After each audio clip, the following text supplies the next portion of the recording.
அது 1 கொரிந்தியர் 7ஆம் அதிகாரம் 31வது வசனம் நான் வாசிக்கிறேன். 1 கொரிந்தியர் 7ஆம் அதிகாரம் 31வது வசனத்தின் பின்பகுதி. இவ்வுலகத்தின் வேஷம் கடந்து போகிறதே.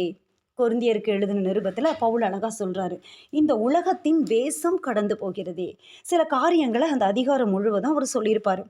இதில் எடுத்து படித்து பார்த்தோமானால் நமக்கு தெரியும் எப்படி இந்த உலகத்தில் இருக்கணும், புருஷன் எப்படி இருக்கணும், மனைவி எப்படி இருக்கணும், மனைவி உடையவன் எப்படி இருக்கணும், மனைவி இல்லாதவன் எப்படி இருக்கணும், அவிசுவாசியான ஒரு கணவனை உடைய மனைவி இல்லை அவிசுவாசியான மனைவியை உடைய கணவன் எப்படி இருக்கணும், விவாகம் பண்ணுறது கன்னிகைகளுக்கு உகந்ததா இல்லையா, அந்த காரியம் என்ன, எப்படிப்பட்டது, இந்த காரியங்கள் அழகாக அப்படியே சொல்லிகிட்டே வரும்போது பின்பகுதியில் 31வது வசனத்தில் இவ்வளவா சொல்லுவார். இவ்வளவு அழகான இவ்வுலகத்தின் வேஷம் கடந்து போகிறதே. இந்த உலகத்தின் வேஷம் கடந்து போகிறதே. பரிசுத்தவான்களுக்கு இருக்கக்கூடிய ஒரு அறிவு, பரிசுத்தவான்களுக்கு இருக்கக்கூடிய ஒரு அறிவு என்ன, அறிவு தெளிவு என்ன அப்படின்னு சொன்னால், இந்த உலகத்தை அவர்கள் எப்படி பார்த்தாங்க அப்படின்னா ஒரு டெம்ப்ரவரி பிளேஸாக பார்த்தாங்க. ஆனால் இன்னைக்கு நமக்கும் அந்த பரிசுத்தவான்களுக்கும் இடையே இருக்கிறதான அந்த வேறுபாடு என்ன அப்படின்னா, நம்ம இப்போ வேத வசனங்களை வாசித்து தியானித்து அந்த பரிசுத்தவான்களுடைய அந்த காரியங்களை எல்லாம் நம்ம பார்த்து தியானித்து நம்ம என்ன பண்ணணும் அப்படின்னு சொன்னால், அந்த காரியங்களுக்கு நேராக நம்ம கடந்து செல்லணும். அப்போ அவர்களுக்கும் நமக்கும் இடையில இருக்கிறதான ஒரு வேறுபாடு என்ன அப்படின்னு சொன்னால், அவங்க இந்த உலகத்தை பார்த்த விதம் எப்படி அப்படின்னா, இது ஒரு டெம்ப்ரவரியான பிளேஸ், இது நிரந்தரமான இடம் இல்லை, இது நிரந்தரமான நம்ம தங்குறதான இடம் இல்லை. ஆனாலும் இன்னொரு அறிவு இருந்தது, இந்த உலகம் நிரந்தரமாக நம்ம தங்குற இடம் இல்லை தான், இந்த உலகத்தில் நம்ம எதற்காக வந்தோம் அப்படிங்கிறதுக்கு ஒரு காரியம் உண்டு, ஒரு தேவ திட்டம் உண்டு. தாயின் கருவில் உருவாவதற்கு முன்னே ஆண்டவர் நம்மை பேர் சொல்லி அழைக்கிறார் என்றால், இந்த உலகத்திலே நாம் பிறந்ததற்கு சில தீர்மானங்கள் உண்டு, சில காரியங்கள் உண்டு. பாருங்க, பரிசுத்தவான்களுடைய அப்படியே வாழ்க்கை எடுத்து படித்து பாருங்க. ஆண்டவர் சொல்லுவார், நான் உன்னை தாயின் கற்பத்திலேயே உன்னை வேறு பிரித்தேன், எரேமியாவுக்கு சிறு வயதாக இருக்கும் போதே நான் உன்னை அழைத்தேன் பிரித்தேன் அப்படின்னு சொல்லி ஏசாயா எரேமியாவில் பார்க்கும்போது அநேக வார்த்தைகள் பாருங்கள். யோவான் ஸ்நானகன் எதற்காக பிறந்தார்? வனாந்தரத்திலே வருகிறவருக்கு வழியை ஆயத்தம் பண்ண. இயேசு கிறிஸ்து இந்த உலகத்திலே மேசியாவாக வரப்போகிறார், அவர் வரக்கு முன்னாடி வழியை ஆயத்தம் பண்ணணும். எப்படி இதை பெரிய பெரிய மந்திரிமார்கள் எல்லாம் வரும்போது டிராஃபிக்கெல்லாம் பயங்கரமாக ஒழுங்குபடுத்தி அவங்களுக்காக எல்லாம் பண்ணுறாங்களோ, அதே போல் கூப்பிடுகிறவனுடைய சத்தம் என்று ஏசாயா தீர்க்கதரிசி யோவான் ஸ்நானகனை குறித்து சொல்லுவார். அப்படிப்பட்ட ஒரு காரியத்திற்காக யோவான் ஸ்நானகன் பிறக்கிறார். ஆனால் தேவகுமாரனாகிய இயேசு கிறிஸ்து மனுஷகுமாரனாய், அவர் 100% மனுஷகுமாரனாய் 100% தேவனாய் இந்த உலகத்திலே பிறந்ததற்கான காரணம் என்ன? நமக்கு மீட்பை கொடுக்க. அவரே வழியும் சத்தியமும் ஜீவனுமாய் இருக்கிறார். நமக்கு பாவ மன்னிப்பாகிய மீட்பை கொடுக்க அவர் இந்த உலகத்திலே பிறந்தார். அதே போல் நம்ம ஒவ்வொருவருக்கும் ஒரு திட்டம் இருக்கிறது. நம்ம நினச்சிக்கலாம், தேவகுமாரன் பிறந்தார் மீட்பை கொடுக்க, யோவான் ஸ்நானகன் பிறந்தார், எலியா பிறந்தார், இன்னும் அநேக காரியங்கள் உண்டு. ஆபிரகாம் பிறந்தார், யாக்கோபு ஆண்டவர் பிறக்க வச்சார், கோத்திர பிதாவா தெரிஞ்சு கொண்டார், ஈசாக்கு வந்தார் வாக்குத்தத்தத்தின் பிள்ளை, இப்படி தாவீது பிறந்தார், அவர் யூதா ராஜாவா வந்தார், அவருக்கு பின்னாடி தாவீதின் சிங்காசனத்தில் போய் அங்கே இயேசு உட்கார்றாரு. இப்படி அவங்களுக்கெல்லாம் ஒரு திட்டம் இருக்குது. எனக்கு ஒரு திட்டம் இருக்கா, எனக்கு ஒரு திட்டம் இருக்கா அப்படின்னு கேட்கிற நம்மை பார்த்து ஆண்டவர் சொல்கிறார், இந்த வேத பாட வகுப்பிலே நாம் அறிந்து கொள்ள வேண்டிய காரியம் என்ன அப்படின்னு சொன்னால், நம்ம ஒவ்வொருவருக்கும் ஒரு அழகான திட்டத்தை ஆண்டவர் டிசைன் பண்ணி வைத்திருக்கிறார். ஒரு அழகான திட்டம் நம்மை குறித்து உண்டு. பாருங்க, தாயின் கருவிலே உருவாவதற்கு முன்னமே பேர் சொல்லி அழைத்து அவயவங்களில் ஒன்றாகிலும் இல்லாத போதே அவைகளை உருவேற்கப்படும் நாட்களை எழுதி வைத்து நம்மை உள்ளங்கையிலே வரைந்து வைத்திருக்கிற நம்முடைய தேவன் நம் ஒவ்வொருவருக்கும் திட்டத்தை கொடுத்திருக்கிறார். அப்போ இந்த உலகம் டெம்ப்ரவரி பிளேஸ் இல்லை தான், இந்த உலகத்தின் வேஷம் கடந்து போகிறதே. பரிசுத்த பவுல், அப்போஸ்தலனாகிய பவுல் சொல்வது உண்மைதான். ஆனாலும் இந்த உலகத்திலே நான் எதற்காக வந்தேன் என்கிற அறிவின் தெளிவு நமக்கு இருக்க வேண்டும். பரிசுத்த ஆவியானவர் அந்த அறிவின் தெளிவை கொடுத்து நம்மை நடத்தும் போது நம்முடைய வாழ்க்கை எப்படி இருக்கும் அப்படின்னா மிக சிறப்பானதாக காணப்படும்.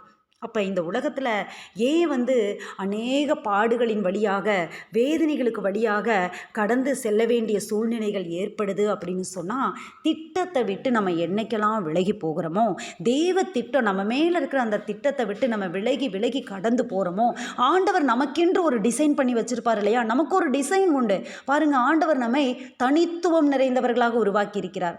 நம்மளை ஒருத்தர் போல் ஒருத்தர் இல்லை இல்லை, நம்ம ஒவ்வொருத்தருக்கும் வித்தியாசங்கள் உண்டு. நம்முடைய உணவு சாப்பிட்ற அந்த காரியங்களிலிருந்து எனக்கு இது பிடிக்கும், உனக்கு இது பிடிக்கும், இந்த கலர் எனக்கு பிடிக்கும், அந்த கலர், நம்ம ஒவ்வொருவருக்கும் ஒரு காரியங்கள் உண்டு. சில ஆசைகள், சில விருப்பங்கள். நம்ம ஒருத்தரிலும் ஒருத்தர் நம்ம எப்படி இருக்கிறோம், தனித்துவம் நிறைந்தவர்களாக இருக்கிறோம். சிலருக்கு சில காரியங்கள் எப்படி இருக்கும், ஒன்று போல இருக்கலாம். பாருங்கள், மனுஷரில் முகத்திற்கு முகம் ஒத்திருக்குமா போல், சிலருக்கு பாருங்கள் இருதயத்தில் இருதயம் ஒத்திருக்கும், சிலருக்கு சிலருடைய காரியங்கள். ஆனால் ஒரு தனித்துவத்தை, இன்றைக்கு கைரேகைகள் பாருங்கள், இன்றைக்கி ஏன் கைரேகை நிபுணர்கள் என்ற அந்த படிப்பு ஏன் வந்தது க்ரைமில்? அது ஒரு படிப்பு. ஏன் அப்படின்னா, ஒருத்தருடைய கைரேகையை போல் இன்னொருத்தருக்கு இல்லை. ஆண்டவர் அப்போ தனித்துவம் நிறைந்தவர்களாய் ஒரு திட்டத்தோடு நம்மை அழைத்திருக்கும் போது நம்ம என்ன செய்கிறோம் அப்படின்னா, அவருடைய திட்டத்தை என்ன செய்கிறோம், மாற்ற நினைக்கிறோம். அவருடைய திட்டத்தை மாற்றி நம்ம வேறு விதமாக நம்ம செய்யணும் அப்படின்னு நினைக்கும் போது தான் என்ன நடக்குது அப்படின்னா, நம்முடைய வாழ்க்கையிலே போராட்டங்கள் வருகிறது. இந்த உலகத்தின் வேஷங்கள், இந்த உலகத்தின் வேஷம் அப்படின்னு சொல்லி தன்னுடைய வாழ்க்கையை குறித்து பவுல் சொல்கிறார். பவுல் இந்த உலகத்தை எப்படி பார்க்கிறார், ஒரு வேஷமாக பார்க்கிறார். அதே பவுல் என்ன சொல்கிறார் என்றால், தீமோத்தேயுவிலே மிக அழகாக சொல்லுவார், நல்ல போராட்டத்தை போராடினேன், என் ஓட்டத்தை முடித்தேன்.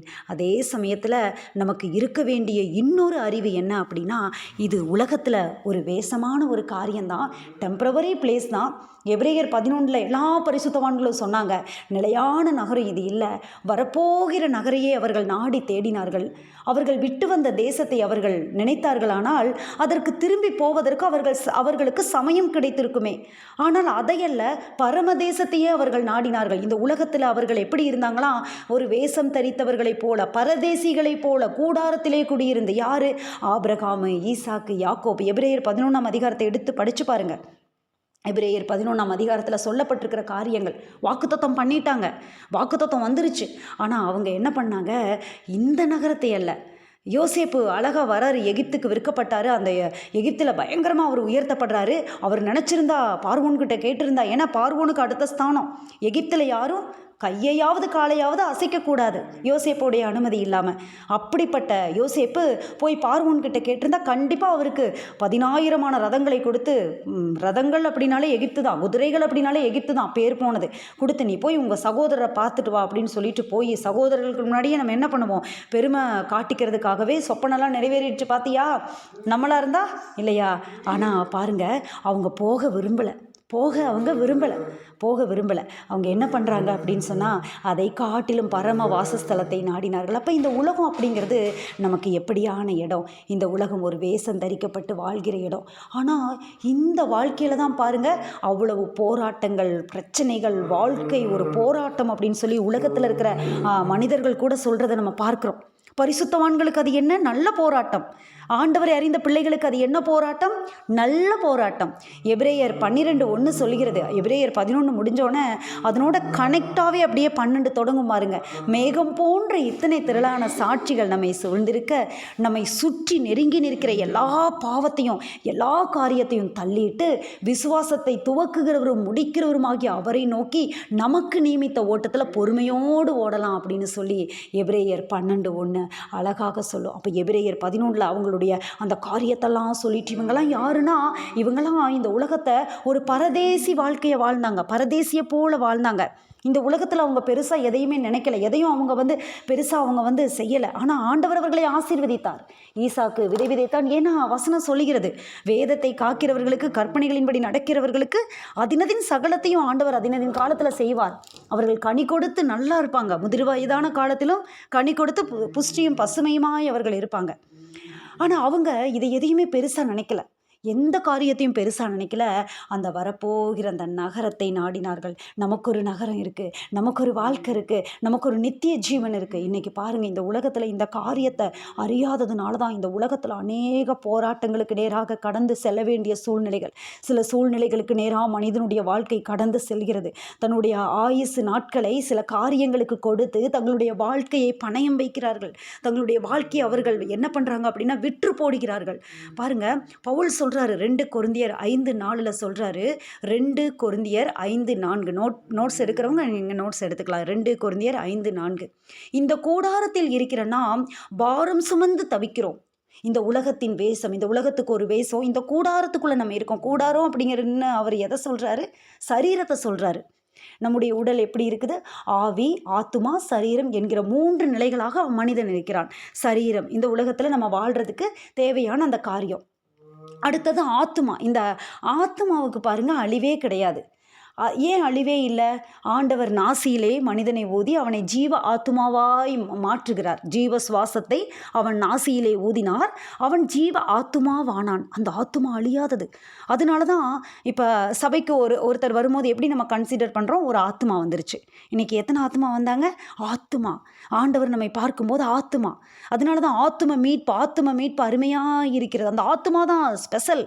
ஆனால் இந்த சரீரத்திற்கு நம்ம கவனிக்க வேண்டிய அளவுக்கு நம்ம ஆத்மாவை பார்க்குறதே இல்லை, ஆத்மாவை கவனிக்கிறதே இல்லை. இந்த உலகத்தில் சரீரத்துக்கு எவ்வளோ நம்ம முக்கியத்துவம் கொடுக்குறோம். சரீரத்தை பேணி காக்கிறதுக்கு அப்படி இருக்கணும் இப்படி இருக்கணும் இல்லை. ஆனால் நம்ம ஆத்மாவை அதிகமாக கவனிக்க வேண்டியது ஆத்மாவை கவனிக்கிறதே இல்லை. ஆத்தும மீட்பு அருமையாக இருக்கிறதே. ஆத்மா விலையேற பெற்றது. ஆத்மாக்களை ஆதாயப்படுத்தி கொள்கிறவன் ஞானம் உள்ளவன். ஆனால் ஒரு மனுஷன் மட்டும் ஆத்மா கூட பேசிகிட்டே இருப்பார். பழைய ஏற்பாட்டில் யாருன்னு உங்களால் சொல்ல முடியுதா? தாவீது ஆத்மா கூட பேசிகிட்டே இருப்பார். ஆத்மாவே நீ ஏன் கவலைப்படுற, ஏன் கலங்குற? ஆத்மாவை கரெக்டாக வச்சுக்கணும். தாவீதுக்கு ஒரு ஞானம் இருந்தது. தாவீதுக்குள்ள ஒரு பயங்கரமான ஞானம் என்ன அப்படின்னா, என்னுடைய சரீரத்தை குறிச்சோ இருக்க வேண்டியது தான். சரீரத்தையும் நம்ம பார்த்துக்கணும். ஆனால் ஆத்மாவை குறித்து அதிக காரியம். இந்த உலகத்தில் நம்ம வாழ்கிற நாம் அதிகமாக கவனம் எடுக்க வேண்டியது ஆத்மாவை குறித்து. ஆத்மாவே நீ ஏன் கலங்குற, ஏன் திகைக்கிற, ஏன் பயப்படுற? உன்னுடைய முகத்துக்கு ரட்சிப்பாக இருக்கிற ஆண்டவரை நோக்கி பாரு. என் ஆத்மாவே நீ கர்த்தரை துதிக்கும் போது சரீரத்திலிருந்து உதட்டிலிருந்து அவர் துதிக்க மாட்டார். ஆண்டவர் சொல்லுவார், இந்த ஜனங்கள் உதடுகளினால் என்னை கனம் பண்ணுகிறார்கள். ஏன் தாவீது இருதயத்திற்கு ஏற்றவன், ஏன் தாவீதை பிடிக்கும்? ஆத்துமாவிலிருந்து ஒரு துதி. அப்போ ஆத்துமா அதிகமாக என் ஆத்துமாவை ஆண்டவரை உமக்கு நேராக உயர்த்துகிறேன். அப்போ இந்த ஆத்துமாவை குறித்து அறிவு இருக்கணும். இந்த உலகத்தில் இந்த சில காரியங்களை நம்ம வேஷம் தரிக்கப்பட்ட ஒரு வாழ்க்கை, கொஞ்ச நாள் வாழ்க்கை, டெம்பரவரி லைஃப்.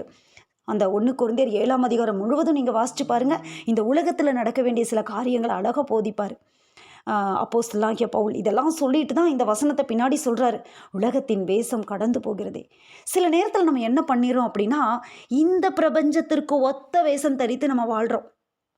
சில காரியங்களை கிறிஸ்தவர்கள் சொல்கிறத நம்ம பார்க்கலாம். பாருங்க, தாவீதை போல அந்த ஆத்துமாவை கவனிக்கிற அந்த அறிவு நம்மளுக்கு இருக்கணும். அடுத்தது என்ன அப்படின்னா, மனிதனுடைய 3 நிலைகளில் அடுத்தது என்ன, இதை நான் சொல்லிட்டு கடந்து போகிறேன். அடுத்தது ஆவி, ஸ்பிரிட், ஜீவன், ஆண்டவர் தந்ததான அந்த உயிர். அப்போ எதுக்கு நம்மளுக்கு முக்கியம்? ஆவி தன்னை தந்த தேவனிடத்திற்கும் அப்படின்னு சொல்லி பிரசங்கி சொல்லுவார். அப்போ 3 நிலைகளாக இந்த மனிதன் இருக்கிறான். இந்த ஆத்துமா அழியாதது. இந்த ஆத்துமாவை கவனித்து ஒருவன் காப்பாற்றி மீட்கப்பட்ட ஆத்துமாவாய் அது இருந்தால் மாத்திரமே அது எங்கே போகும் அப்படின்னு சொன்னால் பரதீசுக்கு அது போகும் அப்படிங்கிறது தான் உண்மை. அப்போ ஆத்துமாவை குறித்து நம்ம கரிசனை உள்ளவர்களாய் இந்த உலகத்திலே இந்த வாழ்க்கையிலே நம்ம போனாலும் ஆத்துமாவை குறித்ததான கரிசனை உள்ளவர்களாய் நம்முடைய வாழ்க்கையிலே நம்ம காணப்பட வேண்டும்.